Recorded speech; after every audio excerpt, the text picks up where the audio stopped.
Pinteri Pakku ja Mia Kallio Itä-Helsingistä ja harrastajat R:stä. Tämä koira on taas aika kauniisti pärjännyt tuolla näyttelyn puolella. Valmistautuu numerot 165 Mia, 167 Raika, 169 Mia.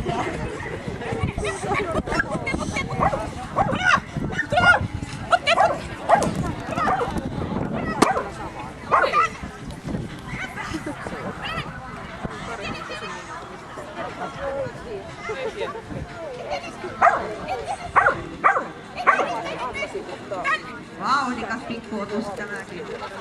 Eli yleisölle jälleen kerran tämmöistä tilannetietoutta. Koirat pyrkii suorittamaan mahdollisimman puhtaasti, eli haetaan 0 virheistä rataa tuolla radalla ja pyritään suorittamaan mahdollisimman